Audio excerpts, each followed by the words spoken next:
Right, it's time for another ranking video, a music ranking video. And I'm going to dip in now to the year 2000 or 2000, uh, depending on how you prefer. And I'm going to go through the top 10 that I chose.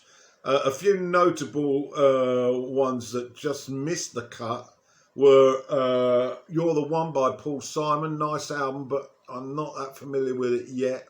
I've played it a handful of times.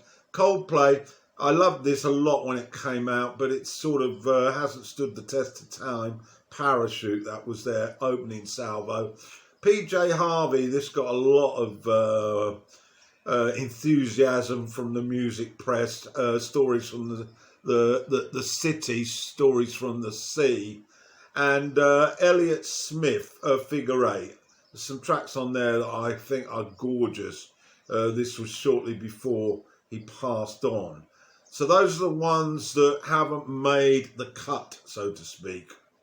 Okay, so let's get into this top 10. And at number 10, the Bluetones, Science and Nature. This English band made a handful, well, 4 albums, I think, in total. Indie rock, really. Very nice, tasteful music. Some particularly nice tracks on this. Probably won't set the world on fire, but it's tastefully played, nice singing. And the tracks that I really liked on this were Tiger Lily, Mudslide, which is a bit more of a rocker, and then there was an extended piece called Autophilia, which is particularly pleasant. To 9, and this is Phoenix, the French band, and their debut album, Untitled. I really like this band, and this got them off, as far as I'm concerned, onto a great road. It's sort of synthesized pop, soft pop, and the singer has got a particularly good voice, and it really does rush along at a quick pace. I was going to say 100 miles an hour, but we're in France. Tracks that I'd like to highlight on here: On Fire, Ebuscade, and the delightful Too Young. I've just realised that I'm going to go into 11 albums here. Maths is not my strong point at this time of the day.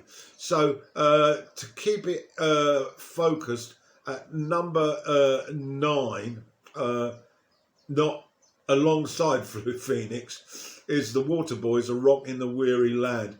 They've been on a hiatus for a few years, Mike Scott and the boys, but they came back, and what a strong piece of work this is. Is She Conscious? And an absolutely, really strong song called My Love Is My Rock in the Weary Land. And I particularly like Crown. They always serve out a great selection of music, I think. One of the strongest bands around, the Waterboys. Now to number 8. Right, to number 8 then. And this is no doubt, I think it's their second or third, or loose count. Return to Saturn anyway.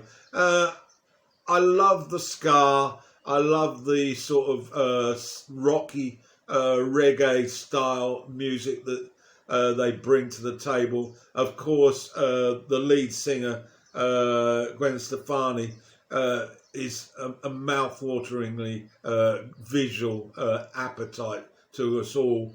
And she's got a good voice as well. And it sort of tiptoes along with a nice beat. The best songs on this one, well, my favourites, Simple Kind of Life, Magic's in the Makeup, and Bathwater. Right, now to 7, Don Henley, Inside Job. Now, Don, since him and the Eagles fell apart, he hasn't been that prolific. I think this is his third offering in about, well over a decade. But I liked it. There's some filler on here, as there tends to be on Eagles albums and his previous, but the strong songs are very strong. Everything is different now. A great melody, great beat. Taking You Home, which is a softer ballady style, which of course is easy pickings really for Henley's voice, and the standout track, which is a sort of dark, mysterious song called Miss Ghost. Up to 6, and this is a band that I have to say at the time I wouldn't have placed at 6, but I've become more and more into them, and I went back and I dug this one out, Daisies of the Galaxy by Eels. Mark E. Everett is the guy behind Eels, and this is a really strong album. Jeannie's Diary and Selective Memory are my top cuts from this number 6. To 5 then, Two Against Nature, Steely Dan, their first new release in almost 2 decades, and what a wonderful record this is. It felt like they hadn't gone away. It was so fresh and so vibrant, and the two protagonists, of course, Beggar and Fagan, at the top of their game with a host of seasoned session musicians.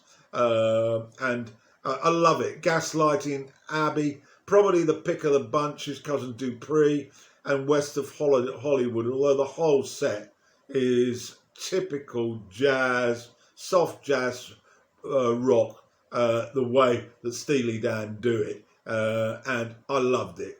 Right, we're now up to 4, and number 4 I've got and All That You Can't Leave Behind by U2. A lot of people pan this album. They say it's not that good. I took to it like a duck to water. I'm a new U2 fan, certainly the earlier stuff, but I've hung on to them, and I always find there's something in there amongst their relationships, amongst their releases that I find attractive. I guess it's the edge sound, the Bono lyrics, a lot of things that turn people off. But for me, I hang on to it. Walk On, very strong track. Beautiful Day, right up their alley. And Elevation, which is a bit of a rocking sort of arena type song. And then New York. I always remember seeing this done live on top of a building in New York, and I thought it was way impressive. To 3, Paul Weller, Heliocentric, a very underrated album by Paul. You need to give this a few listens, but you won't be disappointed. Very strong sounds, strong tracks, always developing this man. A Whale's Tale I like. Dust and Rocks is very powerful, and Loveless. He's very eclectic, is Paul, and the older he gets, the better he gets. So to 2, this is a new band. It was a new band in 2000. The Doves from Manchester in the UK, and their debut album called Lost Souls. Well, this is guitars, jangly guitars,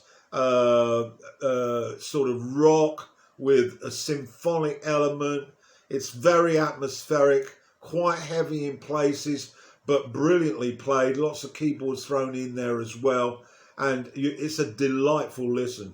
Sea Song, Rise, Lost Souls, Catch the Sun, they're all scintillating tracks, and so they're at number 2. That leaves number 1. Now, I have to confess, in 2000, this was not, and would never have been, as far as I can see, my best album of the year. But as I've grew older and I've listened to it more, I have to award it to Kid A by Radiohead for being such a contrasting sound of electronic mastery by Adamson and York. It's simply amazing, the sounds that they come up with. And although it may well be a little bit difficult to remember in detail the songs, this one I was hooked after about 10 years. Okay, so that gives you some idea. You've got to persevere with this. Morning Bell is very strong. Idiotech, much more pop orientated. National Anthem is a huge piece of music, and How to Completely Disappear. So there we are. That's 2000, my top 10. Hope you enjoyed it. Bye.